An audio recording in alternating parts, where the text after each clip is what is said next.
초대교회 성도들이 서로 문안 인사를 할 때 썼던 말이 바로 이 카이레테라고 하는데요. 이 말은 뭐냐면 기뻐하라 이런 뜻입니다. 기뻐하라. 초대교회 그 어려운 당시 기뻐하라. 사실 예수님께서 부활하신 후에 처음 무덤을 찾아온 여인들에게 했던 말이 바로 이겁니다. 카이레테. 마태복음 28장 9절에 보면 부활하신 예수님께서 이 여인들을 만나면서 물어요. 뭐라고 얘기하냐면 평안하냐? 우리 성경엔 그렇게 돼 있죠. 그것을 헬라어로 보면 카이레테와 같이 기뻐하다, 또 즐거워하다라는 뜻으로 사용이 됩니다. 그러니까 예수님이 여인들에게 말하는 것이죠. 내가 죽음의 권세를 이기고 3일 만에 다시 부활했다. 너희는 기뻐해라. 카이레테. 예수님의 이 부활 때문에 기뻐하라 이렇게 말을 하는 것입니다. 사람들은 누구나 기뻐하기를 원합니다. 모든 사람들을 어떻게 보면 기뻐하기 위해 산다라고 봐도 과언이 아닐 정도로 그렇게 기쁨을 원하죠. 예를 들어 맛있는 음식을 우리 먹을 때 어떻습니까? 기쁘잖아요, 그렇죠? 그래서 맛집을 찾아가기도 하고 사람들은 돈을 좋아하는 이유도 사실 비슷합니다. 돈이 나에게 기쁨을 가져다 줄 것이라는 그런 믿음이 있기 때문에 그렇게 또 생각을 하기도 합니다. 인간의 삶 속에 주어지는 어떤 명예, 또 권력, 성공, 이것들을 사람들이 좋아하는 이유는 뭐냐면 그것이 나에게 기쁨이 된다고 생각을 하는 거예요. 기쁨을 쫓아 사람들은 사는 것이죠. 그러니까 사람들은 믿는 사람들이나 표면적으로 보면 믿지 않는 사람들이나 어떻게 보면 기쁨을 쫓아 살아간다라고 볼 수가 있습니다. 그러나 본질적으로 들어가 보면 그 기쁨이라는 것이 이 출발하는 그 출발점이나 너무나 다른 거예요. 성경이 말하는 참된 기쁨이 무엇인지 그것을 발견해야만 우리는 참된 기쁨을 소유할 수가 있게 되는 것입니다. 기쁨을 말할 때 일반적으로 그런 기쁨들이 있죠. 일반적인 기쁨들. 아까 말씀드린 그런 것들을 부정하지는 않아요. 그러나 본질적인 기쁨은 어디에 있을까요? 사실 우리는 본질상 진노의 자녀였죠. 우리가 주일날 복음에 대해서 그것을 보지 않았습니까? 영원한 지옥 형벌에 떨어져야 될 운명이죠. 그런 우리가 주님의 부활로 말미암아 사망에서 생명으로 옮긴 것. 여기에 사실 기쁨의 본질이 있습니다. 우리가 누리게 될 영원한 이 기쁨은 너무나 일시적이지 않고 영원한 거예요. 그러나 세상의 기쁨은 어떻습니까? 분명 기쁨은 기쁨이지만 일시적이고요. 일시적이기 때문에 그것만을 쫓는 사람들은 거기서 또 실망을 하게 되더라는 겁니다. 예를 들어 자신의 건강을 기쁨으로 여기는 사람이 있다라고 볼까요? 이것만을 기쁨으로 여긴다. 이것이 너무나 그에게 기쁨이다. 시간이 지나 나이가 들고 또 몸이 아파오면 그것만 붙들고 있던 사람은 그동안 기쁨으로 여겼던 그것으로 인해서 오히려 더 큰 슬픔이 찾아올 겁니다. 자녀가 인생의 모든 것이었고 거기서만 기쁨을 찾길 원했던 사람들, 그것만 붙들고 있던 사람들은 자녀로 인해 어려움이 혹여라도 다가오게 되면 어떻게 될까요? 그 실망 가운데 어찌할 바를 몰라 하는 거예요. 이런 기쁨은 분명 기쁨이지만 일시적이고 유한하고 언제 잃어버릴지 모르는 기쁨입니다. 이 땅에서 얻는 기쁨은 그것이 채워지면 참 좋지만 그것을 얻지 못할 때 우리는 더 큰 실망감에 빠져버리게 되고 기쁨을 잃을 수밖에 없어요.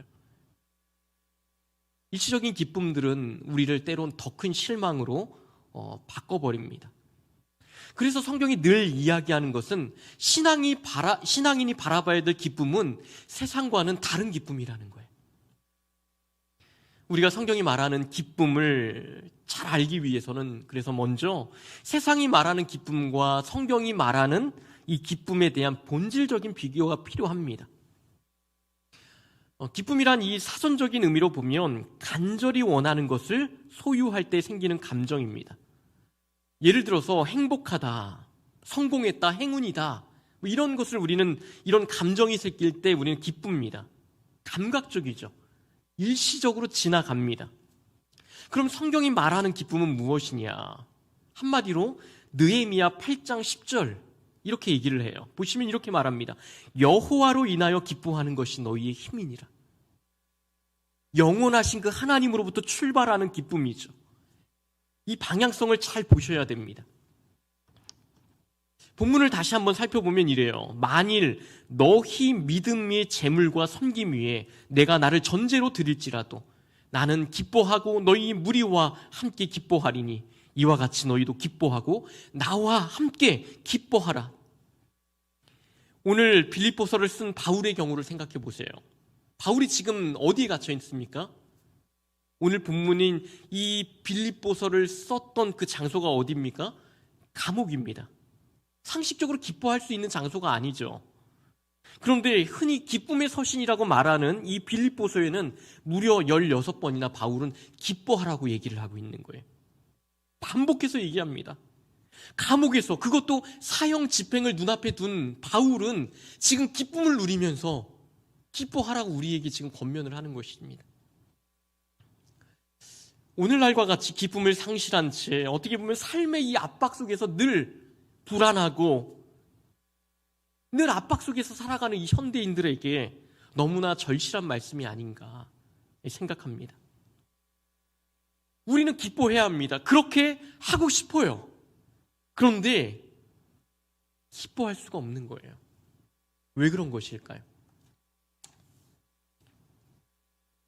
성경에서 말하는 하나님이 주시는 기쁨은 위로부터 오는 것입니다. 하나님의 선물이고요. 하나님의 우리에게 주시는 은사입니다. 우리가 기뻐하고 싶으나 기뻐할 수 없는 것은 가장 근본적으로 들어가 보면 죄사함에서 오는 그 기쁨에서 출발하지 못하기 때문이라고 봅니다.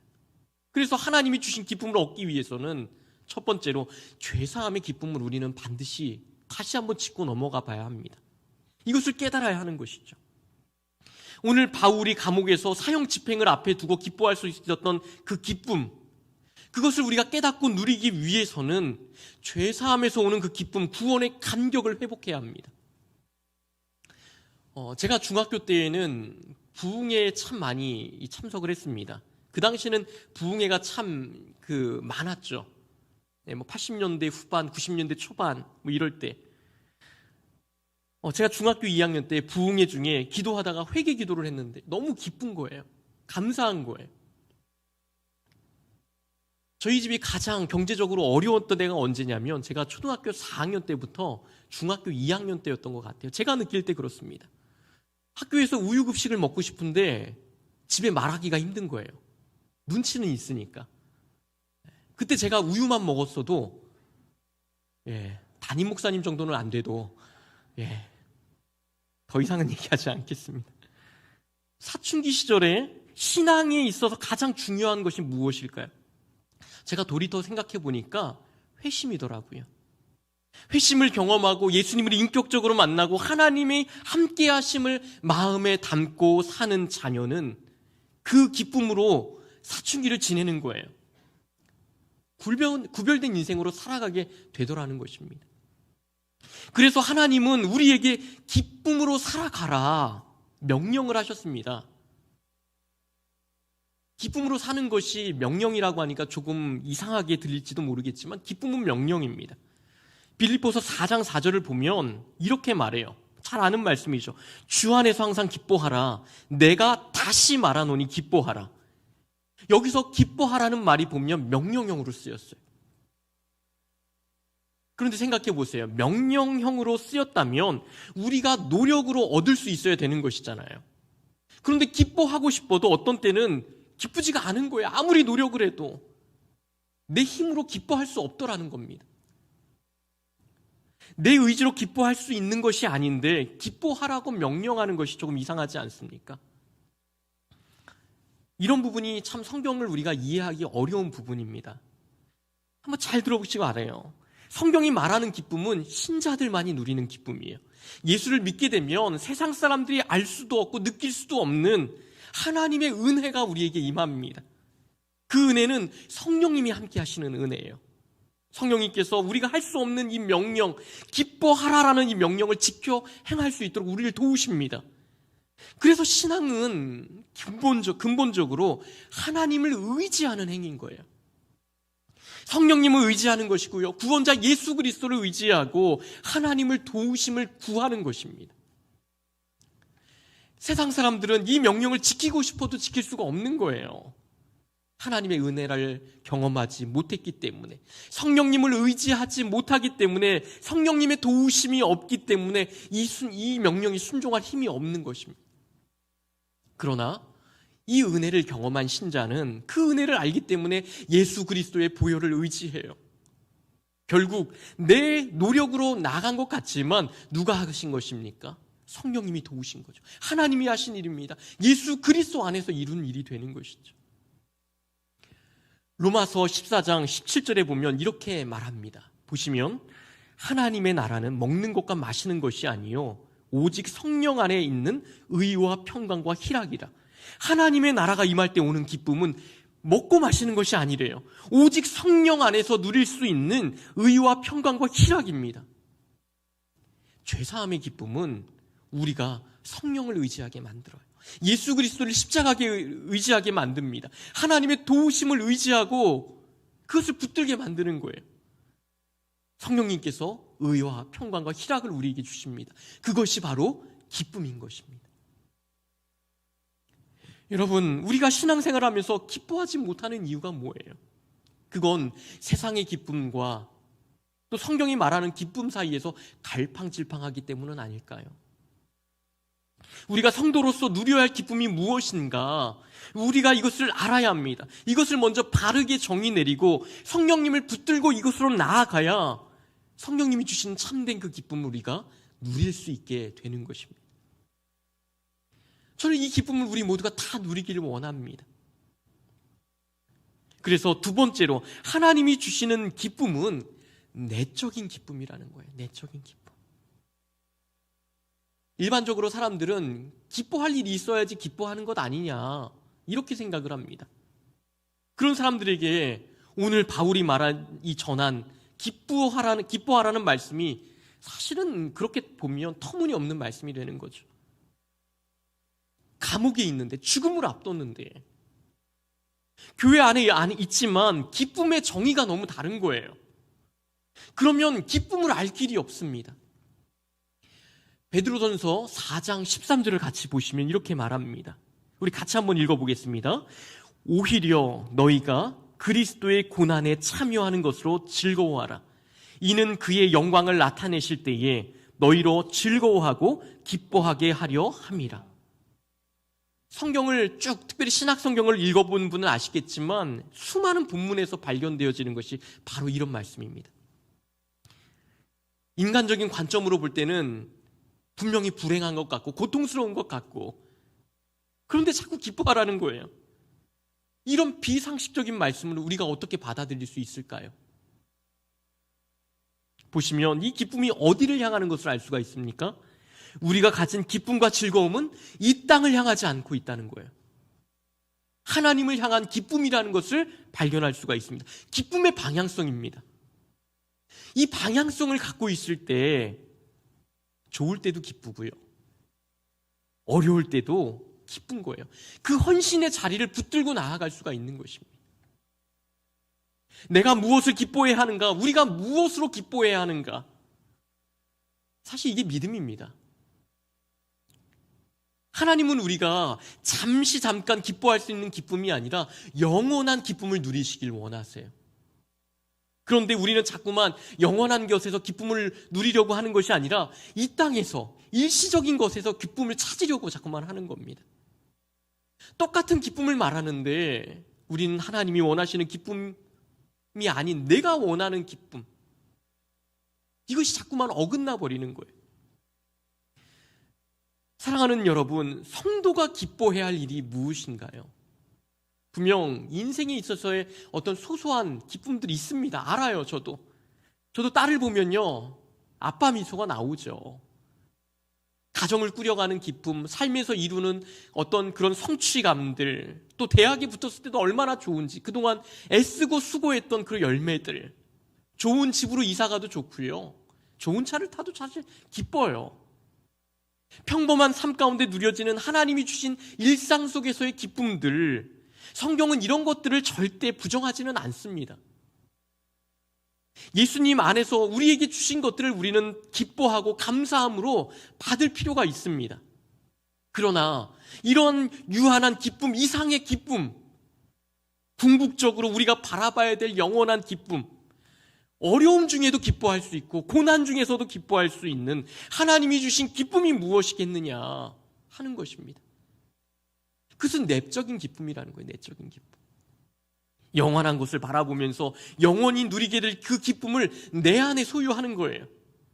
이 기쁨 때문에 이 땅에서 받게 될 잠시 고난, 그것을 참고 인내하는 것이고요. 기뻐할 수 있는 것입니다.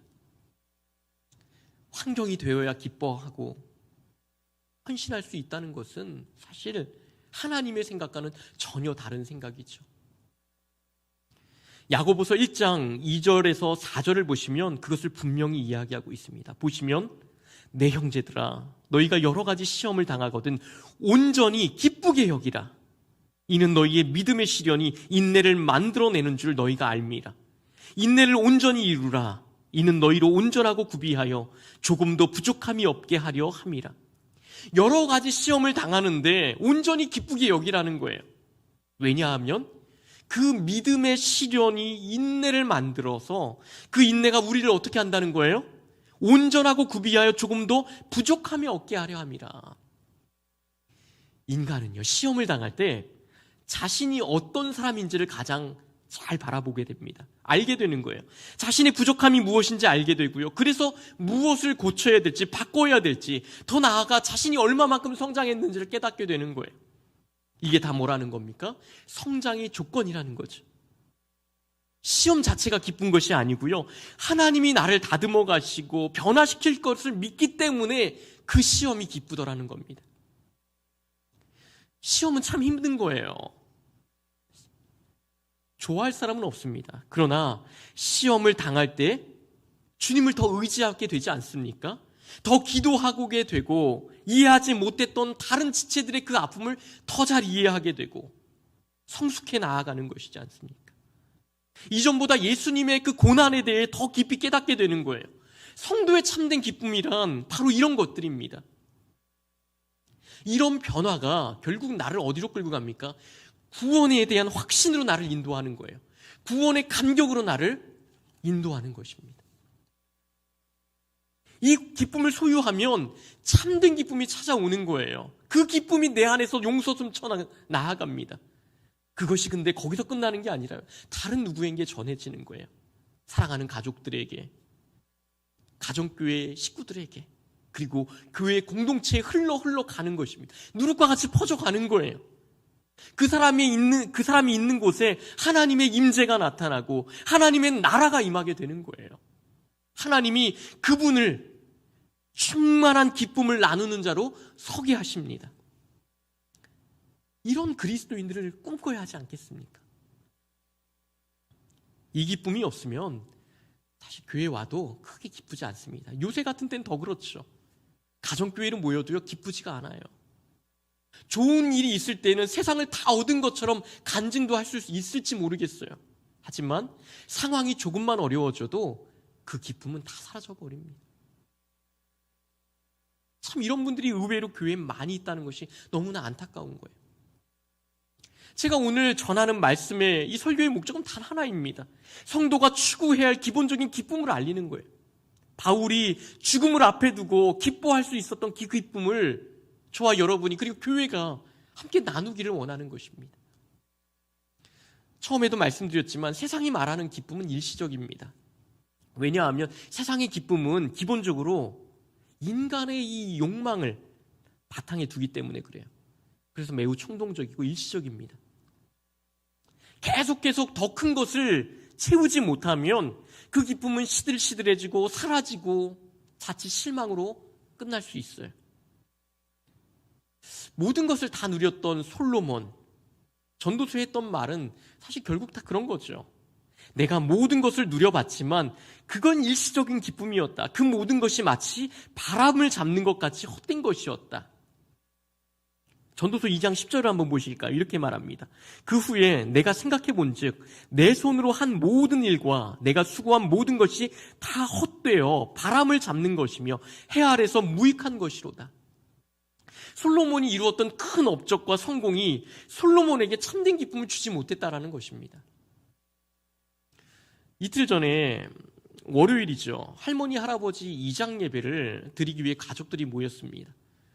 할머니께서 한 10년 전쯤에 돌아가셨고 이제 매장을 했었는데요. 아버지께서 이제 나중에는 묘소를 돌볼 사람이 없을 것 같다고 할머니 할아버지 이것을 다시 묘소를 해서 화장을 해서 수목장으로 그렇게 마무리를 하시겠다고 해서 이렇게 모였습니다.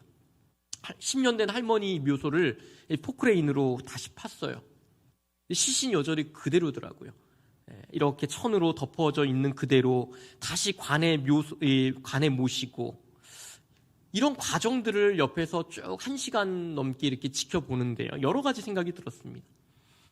어떤 신학자의 말처럼 이 땅에서 아무리 큰 것이라 할지라도 하나님 앞에서는 참 먼지와 같은 것이다. 인생이라는 것이. 염세적인 것이 아니라요. 그것이 어떻게 보면 인생이죠. 유한한 인생과 유한한 기쁨과 달리 우리가 진정 누려야 할 기쁨은 위로부터 오는 기쁨입니다. 그것만이 영원한 것을 보장해 주는 기쁨이기 때문에 그런 것입니다. 어떤 글을 보니까요, 여행이 즐겁기 위해 필요한 3가지가 있다고 합니다. 첫 번째는 동행하는 사람이 좋아야 된답니다. 아무리 좋은 곳을 여행해도 좋은 사람과 가야지 싫은 사람하고 가면 불행하다는 거예요. 이런 말도 있죠. 밥은 무엇을 먹느냐보다 누구와 먹느냐가 더 중요하다. 아무리 좋은 것을 먹어도 불편한 자리는 집에 가서 소화제를 먹어야 됩니다, 사실. 두 번째, 여행이 즐겁기 위해서는 짐이 가벼워야 됩니다. 여행 중에 짐이 무거우면 여행하기가 여간 불편하고 힘이 들어요. 그래서 여행할 때는 최대한 짐이 가벼워야 한답니다.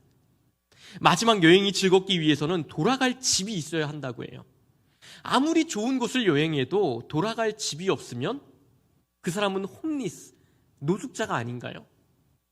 돌아갈 집이 있어야죠. 없으면 노숙자가 되는 겁니다. 성경은 우리 그리스도인들을 나그네요 외인이라고 했는데 우리 또한 여행자가 아닙니까? 하늘의 시민권을 가진 우리 그리스도인들이 이 땅을 즐겁게 여행하기 위해서는 저는 3가지가 필요하다고 봅니다. 똑같아요. 이 땅을 여행하기 때 우리가 기쁨이 되기 위해서는 누구와 동행해야 될까요?